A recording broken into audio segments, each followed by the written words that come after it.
Hello crafty friends, it's Jess from jesscrafts.com, and today I have a teacher themed card as part of a back to school video hop sponsored by Christine of Scrapping with Christine. She has a $50 prize pack for a winner, so you can be sure to check out the video hop links in the video description, and be sure to subscribe to her channel and leave comments throughout the hop for your chance to win, but full details will be in her video.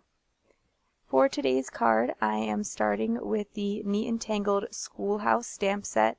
This came out recently, and I am a big fan of Neat and Tangled. I especially like the designs from, I believe it's pronounced Elena, and she makes these really cute little animals and cute little different characters. Like there's little people stamps she made from the Better Together stamp set. I just really enjoy her style, and so I often find myself liking to use her designs.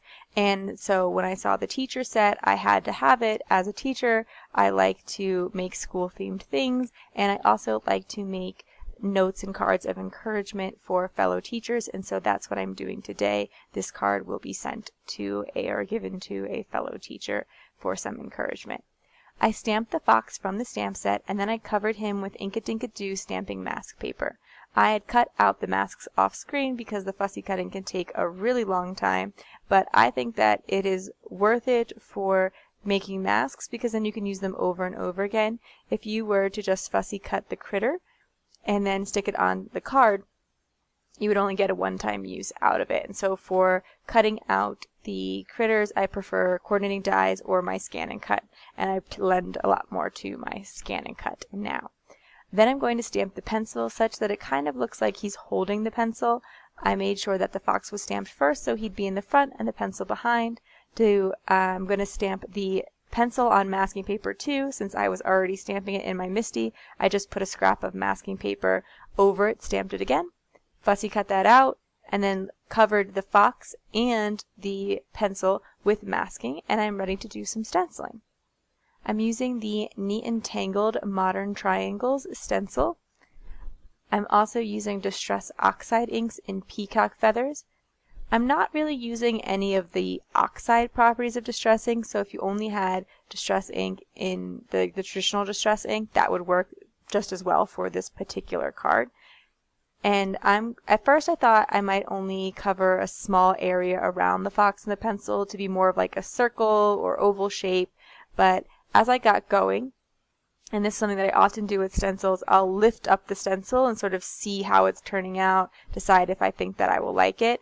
And I felt like maybe adding a little bit more stenciled area would work better for this card and draw more focus to the images. So I decided to take the stenciling all the way from the top to the bottom of the card, but let it fade out on the sides. And I like that use of white space. However, at this point, because this wasn't really planned, I didn't leave room for my sentiment, and I kind of wish that I had cut a piece of masking paper or used some post-it tape to mask off a strip along the bottom where I could have stamped my sentiment. I wind up stamping my sentiment on a separate piece of cardstock and adding it on, and I think that it would have looked even better and more like a one-layer card, or sorry, would have been a one-layer card if I had remembered to leave some room for my sentiment. I'm going to spray the background with some Suganeko, I believe it's from Suganeko, just some shimmer spray. Any shimmer spray really will do. Because it's Distress Oxide ink, it will run a little bit, but it will also react to the spray and gives a cool look. But if you prefer the clean, crisp lines of stenciling, I would recommend not using the spray because, again, it does cause the Distress ink to bleed and kind of softens all the edges around the stenciling. I think it was worth it to get the look of the shimmer, though. I'm going to stamp the sentiment that says, "You're an A+ kind of," and then I'm going to add teacher. There's one that says student, one that says teacher. I kind of wish there was one that said kid, because I think that would be more general, and then I could make a lot of cards for donating, so I think that I will wind up trying to personalize it sometimes and like stamp kid with an alphabet set that I have and finish that sentiment that way. I know where I want my sentiment to be, but so I'm going to adhere that down, and I'm going to adhere it down flat to create more of the, I don't want the sentiment to stand out because again, I wish I had masked it off and made it all one layer. So I'm going to just adhere that down flat to the card, but I'm going to remove the masking, and it's always kind of fun to see how that turns out. And then I will add some Copic coloring. You do want to make sure that your distress ink is completely dry before you try to remove your masks or before you mess with the card too much, just because you could smear things since that pigment ink takes a little bit longer to dry. I save my masks and I place the mask right on top of the stamp sheet. So the sheet that the stamps come on, it has the images, and I just put it like right on top of it so that I can save it for next time. You could also put it on the back or put it on a piece of paper inside, whatever you use. I use bags. You could use stamp pockets, or but that way I save the mask, and the next time that I want to use it, I don't have to recut it. I think that's the advantage of using it over Post-it tape too, because Post-it tape does not last as long and things tend to bleed through. I'm going to share just a bit about my Copic coloring. I'm going to try to put most of my marker caps off to the side there, but it looks like one got cut off. Here for the pencil I'm using Y15, 18, and 13. And because this is a large area, I'm going to use 3 colors. Sometimes I try to get away with 1 or 2 colors if it's a smaller area, just to save a bit of time, since every layer extends the coloring process. But in large spots like this pencil, you really get the payoff of using multiple colors and adding that shading and depth.